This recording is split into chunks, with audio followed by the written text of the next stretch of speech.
didistribusikan sini Pak. Di daerah belum didistribusikan. Selamat sore, salam sejahtera bagi kita semua. Om Swastiastu, Namo Buddhaya, salam kebajikan rahayu. Yang terhormat, Ibu Kepala Kantor Penyerahan Kabupaten Seluma, Ibu Andini. Kemudian yang kami hormati, Kepala Dinas Pekerjaan Umum, Kepala Dinas Industri dan Perdagangan, Kepala Polisian Resort Kabupaten Seluma, Kepala Dinas Koperasi dan Usaha Kecil, Kepala Dinas Pemberdayaan Masyarakat, dan beserta para hadirin sidang yang berbahagia. Hadirin yang saya hormati, di sini saya selaku Bupati Kabupaten Seluma yang akan memimpin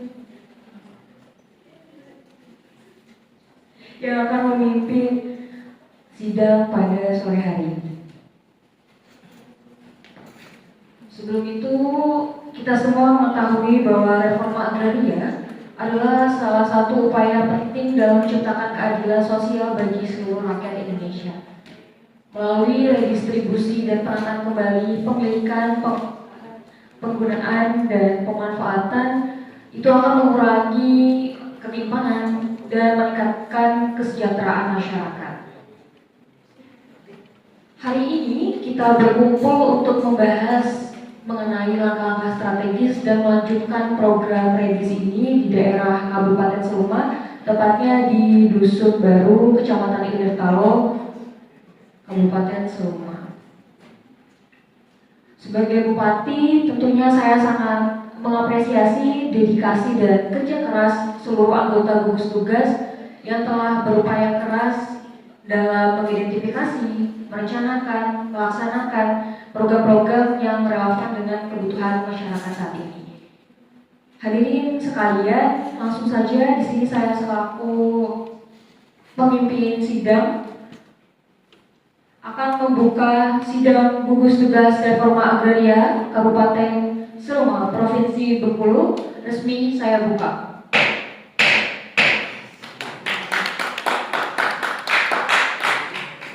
Selanjutnya akan ada pemaparan dari Ibu Kepala Kantor Kabupaten Seluma terkait dengan redistribusi tanahnya. Kepada Ibu, saya persilakan.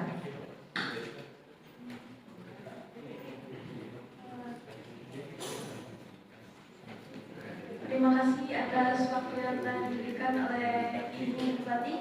Yang terhormat Bupati Seluma, Ibu Aska. Yang saya hormati Kepala Dinas Pekerjaan Umum dan Kepala Dinas Industri dan Perdagangan.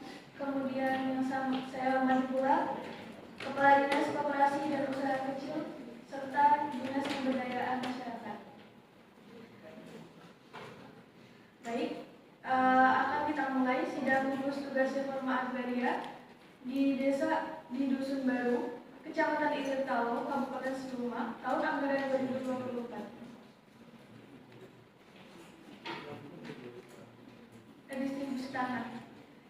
Redistribusi tanah merupakan rangkaian kegiatan yang dilakukan oleh pemerintah dalam rangka pemberian tanah dari objek kepada subjek redistribusi tanah dengan pemberian sertifikat sebagai tanda bukti kepemilikan hak atas tanah. Subjek dan objek redistribusi tanah masing-masing dijelaskan dalam pasal 7 dan pasal 12 Perpres nomor 86 tahun 2018. Tujuan dari redistribusi tanah ini sendiri diantaranya mempercepat penyelesaian masalah ketimpangan penguasaan tanah, mewujudkan keadilan dan pemerataan akses terhadap tanah bagi masyarakat, meningkatkan kesejahteraan dan ketahanan pangan masyarakat, serta mendukung pembangunan nasional yang berkelanjutan.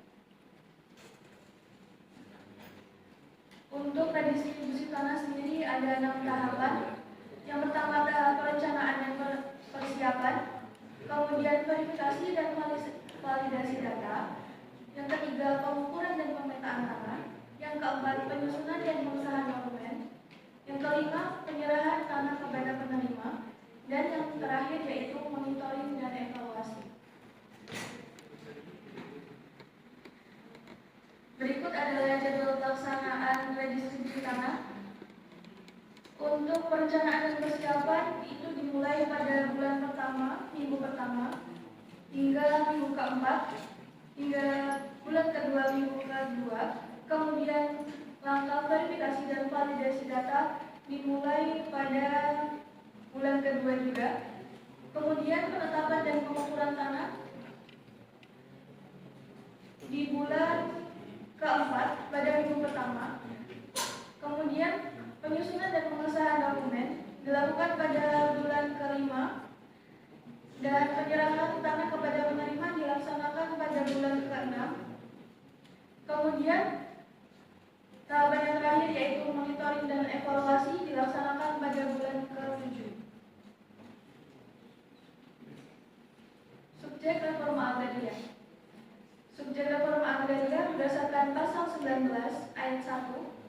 Di antaranya adalah yang pertama orang perseorangan, kelompok masyarakat dengan hak kepemilikan bersama, masyarakat hukum adat, dan badan hukum. Kemudian uraiannya untuk orang perseorangan harus memenuhi kriteria di antaranya warga negara Indonesia, berusia paling rendah 18 tahun, dan bertempat tinggal di wilayah objek redistribusi tanah atau bertempat tinggal di wilayah objek redistribusi tanah dalam satu wilayah administrasi kecamatan.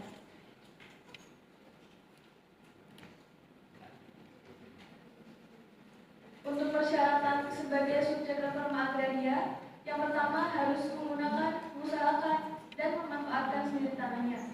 Kemudian menaati ketentuan penggunaan dan pemanfaatan tanah sesuai sifat dan tujuan pembelian hak serta rencana tata ruang. Yang ketiga, pemeliharaan kesuburan dan produktivitas tanah. Yang keempat, melindungi dan melestarikan sumber daya di atas tanah. Dan yang terakhir, menggunakan tanah sesuai dengan kemampuan tanah. Untuk objek redistribusi tanah sendiri, yang pertama ada tora dari kawasan hutan, yang kedua ada tora dari non kawasan hutan, dan yang ketiga tora dari hasil penyelesaian konflik agraria, di mana di dusun baru ini termasuk dalam kriteria yang kedua yaitu tora dari non kawasan hutan. Untuk tora dari non kawasan hutan meliputi tanah HGU, HGB, dan hak pakai yang telah habis masa gelapnya. Tanah yang diperoleh dari kewajiban pemegang hak guna usaha untuk menyerahkan paling sedikit 20%.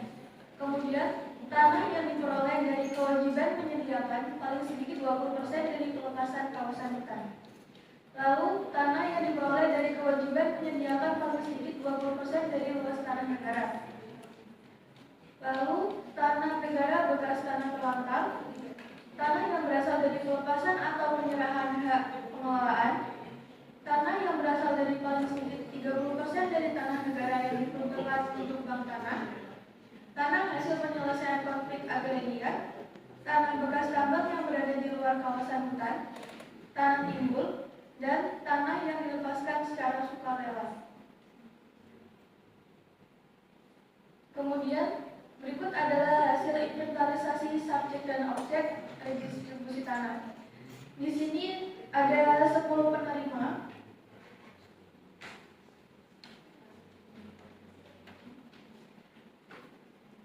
Yang pertama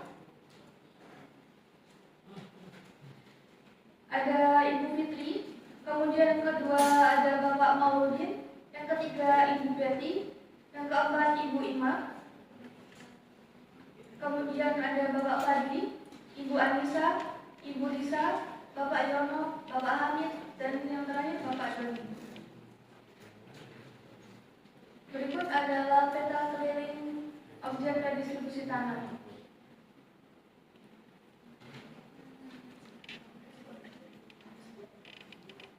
Ini adalah peta bidang tanah. Seperti yang sudah tadi disebutkan bahwa objek ini akan diberikan atau diredistribusikan kembali kepada 10 penerima yang sudah diinventarisasi.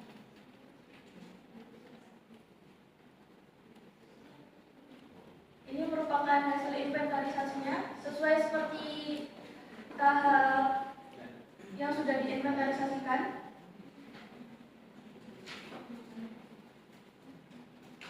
dengan luas total 13,6 hektar.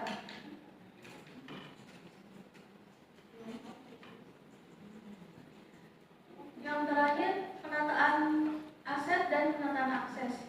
Penataan aset sendiri merupakan penataan kembali penguasaan, pemilikan, penggunaan, dan pemanfaatan lahan berdasarkan hukum dan peraturan perundang-undangan. Penataan aset dalam hal ini adalah pemberian tanda bukti kepemilikan atas tanahnya, sertifikasi hak atas tanah, seperti yang disebutkan dalam pasal 1 Peraturan Presiden tentang Reforma Agraria. Jadi, para penerima nantinya akan dilengkapi dengan sertifikat di mana sertifikat tersebut merupakan bukti kepemilikan yang sah dan memiliki kepastian hukum yang kuat.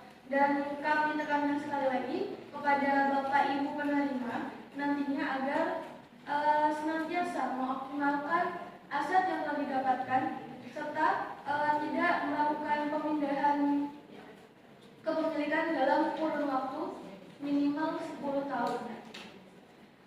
Dan juga selain itu tidak diperkenankan untuk merubah penggunaan dari penggunaan yang sebelumnya. Kemudian ada penataan akses. Penataan akses sendiri adalah tindak lanjut dari penataan aset. Salah satu bentuk dari penataan akses adalah pemberdayaan masyarakat. Pemberdayaan masyarakat diharapkan mampu memberikan peningkatan kualitas terhadap produktivitas pangan untuk pendapatan sehingga akan terbentuk kelompok masyarakat yang sejahtera. Di sini kami menggandeng beberapa dinas terkait seperti yang telah disebutkan sebelumnya. Mengapa pemberdayaan dipilih sebagai penataan akses yang utama? Karena secara tidak langsung pemberdayaan masyarakat itu berkaitan dengan aset yang didapatkan. Mengapa demikian?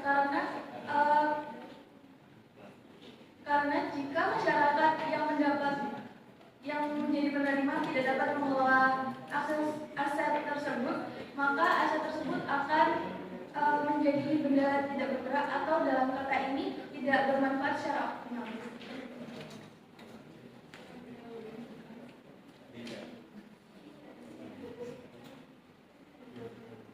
Sekian dari sidang GTRA, saya kembalikan kepada Ibu.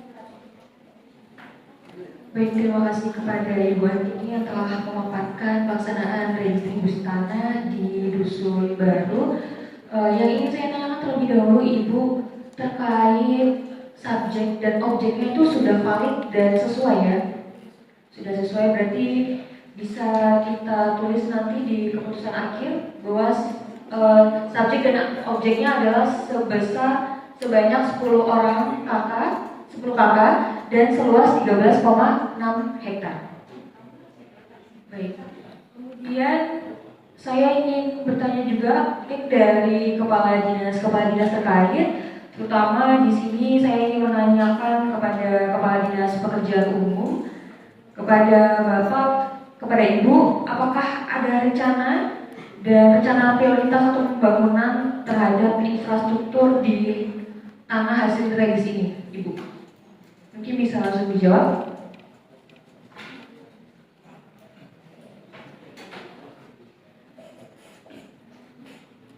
Baik, terima kasih Ibu atas pertanyaannya.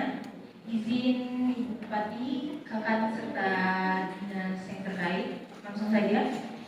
Untuk kerencanaan dan prioritas pembangunan yang mendukung restitusi tanah ini pastinya pembangunan infrastruktur jalan serta irigasi. Nah, untuk kalau ditanya bagaimana pembangunan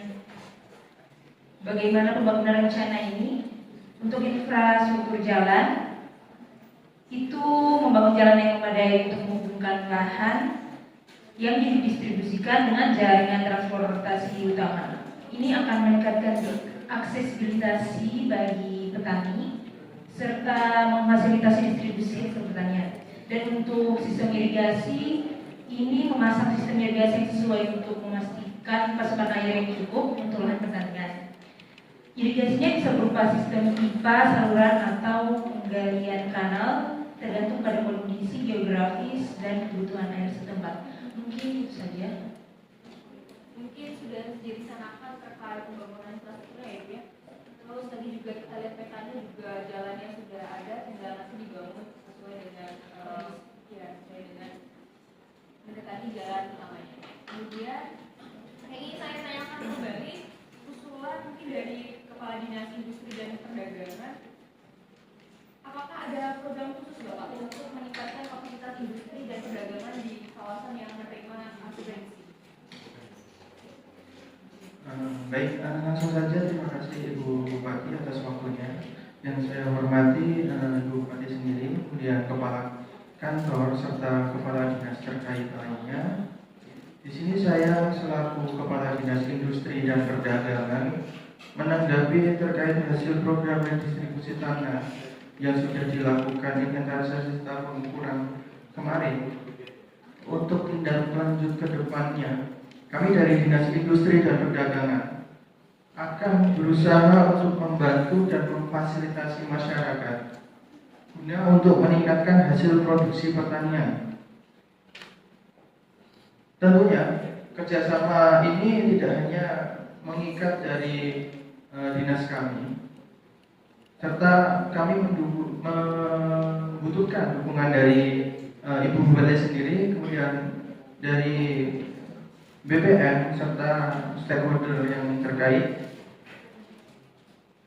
Di sini kami akan membantu dengan memberikan pembekalan kepada masyarakat mengenai bagaimana cara mengolah hasil pertanian tersebut sesuai dengan kemampuan tanahnya, di mana kemampuan tanahnya itu sangat mempengaruhi hasil pertaniannya, sehingga masyarakat harus tahu bagaimana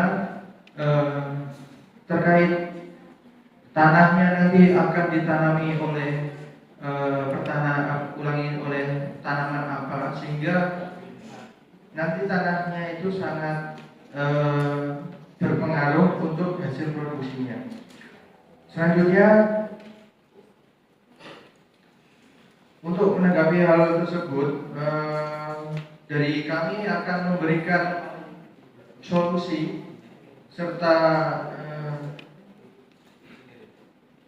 dukungan kepada masyarakat untuk membantu terkait pemasaran, sehingga apabila produksi pertaniannya itu sudah bagus, itu akan didukung dengan pemasaran yang baik, maka hasil dari produksi pertanian itu akan lebih bermanfaat untuk masyarakat. Pemasarannya yaitu dengan menggunakan sekarang yaitu teknologi informasi berupa sosial media kepada masyarakat, serta mungkin kerjasama MOU kepada pihak swasta yang membutuhkan terkait hasil pertaniannya untuk menjangkau sektor pertanian tersebut, sehingga konsumen akan diberi kemudahan untuk melakukan suatu mungkin transaksi pembelian terkait hasil produksi pertanian. Mungkin itu saja yang bisa saya sampaikan. Kurang dan lebihnya saya mohon maaf. Saya kembalikan kepada Ibu Bupati. Terima kasih. Baik, terima kasih tanggapannya kepada Bapak Kepala Dinas.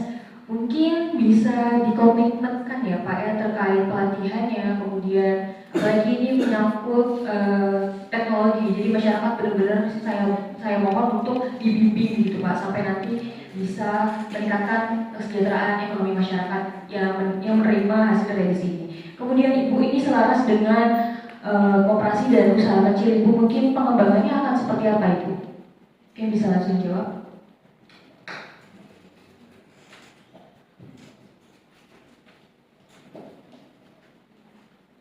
Terima kasih kepada Ibu Bupati dan juga Ibu Kantor Pertanahan serta dan juga Ibu Kepala Dinas yang terkait. Baik, di sini seperti yang disampaikan Bapak Kepala Dinas Industri dan juga Perdagangan, saya sangat setuju. Di mana di sini saya menyebutkan bahwa tadi sudah dijelaskan penggunaan tanah itu terkait dengan perkebunan campuran, di mana nantinya tentunya hasil dari perkebunan masyarakat tersebut diharapkan dapat dipergunakan melalui beberapa saluran distribusi. Untuk membuat suatu produk yang berbeda dan menarik, tentunya masyarakat di sini juga harus tahu bahwa hal yang paling penting itu adalah merek dagang, di mana merek dagang tersebut nantinya dapat meningkatkan nilai produk yang dihasilkan oleh masyarakat agar berbeda dengan produk di pasaran lainnya.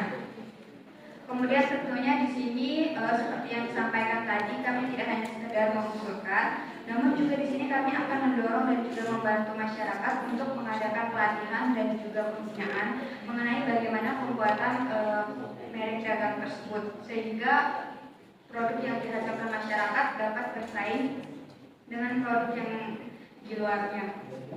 Kemudian setelah pembuatan merek dagang, tentunya produk sudah siap didistribusikan ke toko atau pasar tradisional atau supermarket, dan bahkan kita juga bisa bekerja sama dengan distributor dan juga pengecer besar sehingga dapat memperluas jangkauan pasar.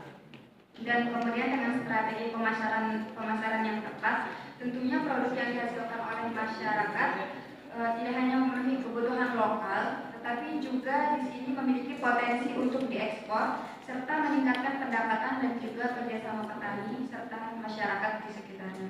Seperti itu. Terima kasih. Saya di sini mohon mungkin kalau tadi kita berbicara pentingnya pelatihan, pembekalan, tidak lupa bahwa strategi pemasaran juga penting ya Ibu. Jadi nanti mungkin bisa sejalan dengan solusi yang Bapak Kepala Dinas sampaikan terkait MOU Ibu. Jadi nanti mungkin bisa langsung di-list siapa saja distributor yang bisa kita kerjasama dan segera dilaporkan ke saya Ibu ya. Kemudian ini akan sejalan dengan Kepala Dinas Pemberdayaan Masyarakat. Bapak, bagaimana sih Pak strategi kita untuk melibatkan masyarakat Pak? Apakah kita perlu program khusus terkait pemberdayaan? Karena tentunya di sini kan penggunaan lahannya berupa perkebunan campuran gitu Bapak. Mungkin bisa langsung jawab?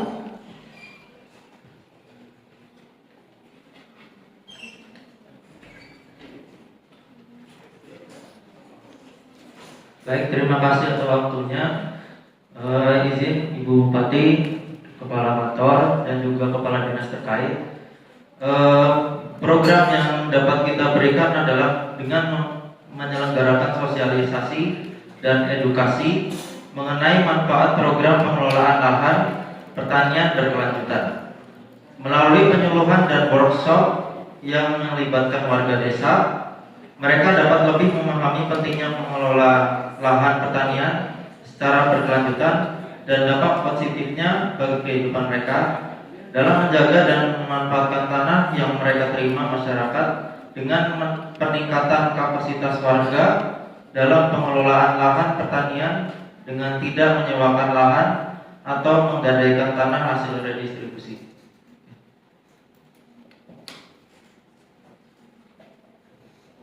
Baik, terima kasih sekali lagi saya sampaikan kepada Bapak-Bapak ataupun Ibu Kepala Dinas yang sudah menyampaikan usulan, masukan, dan sarannya.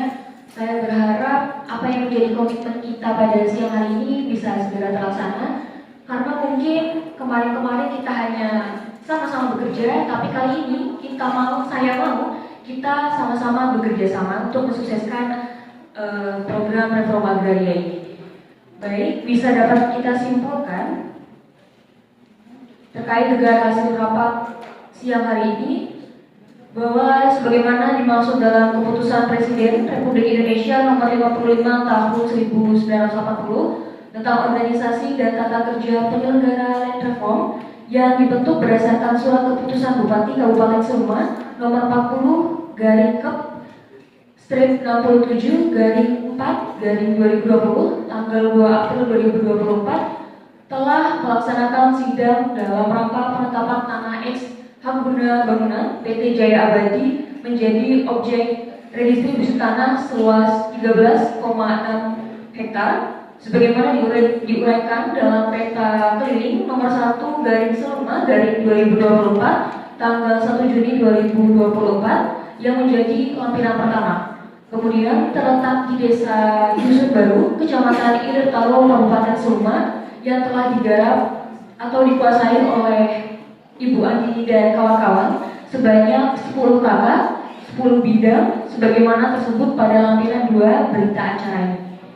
Kami, anggota panitia gugus tugas reforma agraria Kabupaten Suma, berdasarkan penelitian bahwa tanah seluas 13,6 hektar terletak di Desa Dusun Baru, Kecamatan Ilir-Talo, Kabupaten Suma, yang digarap atau dikuasai oleh Andi dan kawan-kawan sebanyak 10 kakak, 10 bidang dengan hasil sebagai berikut.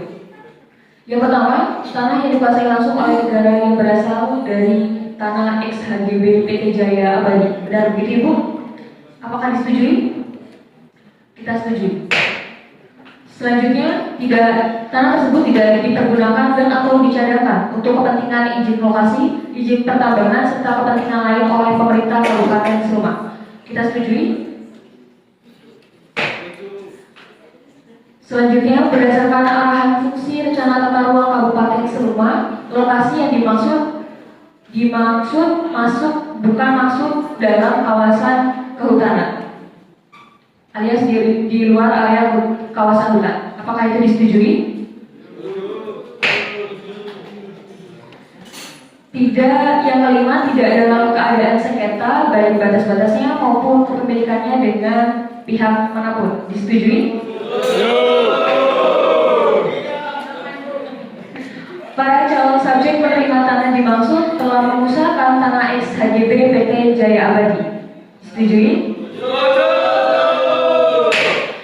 Berdasarkan pertimbangan di atas, kami Panitia Gugus Tugas Reforma Agraria Kabupaten Suma merekomendasikan tanah yang dikuasai langsung oleh Haguna Bangunan PT Jaya Abadi seluas 13,6 hektar sebagaimana diuraikan dalam peta keliling dengan 10 kakak, 10 bidang sebagaimana tersebut pada lampiran 2 berita acara untuk ditetapkan menjadi objek subjek redistribusi tanah yang selanjutnya didistribusikan kepada calon subjek penerima redistribusi tanah di atas berdasarkan ketentuan yang berlaku.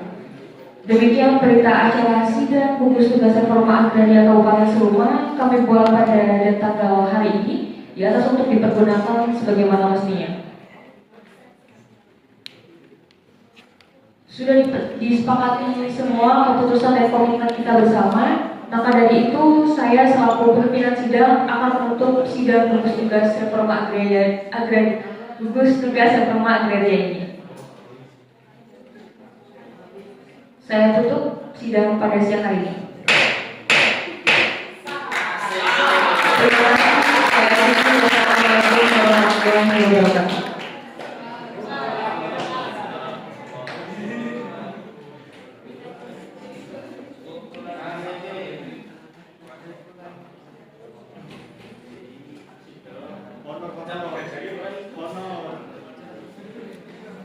Assalamualaikum warahmatullahi wabarakatuh.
Kenapa berbeda? Pendekatannya berbeda. Itu yang saya bilang kepada Anda, driving distribution. Anda harus mampu mengenali situasi karena setiap situasi berbeda, dari Anda berbeda. Setiap wilayah punya gaya berbeda. Di sesi satu, pendekatannya adalah yuridis normatif administratif.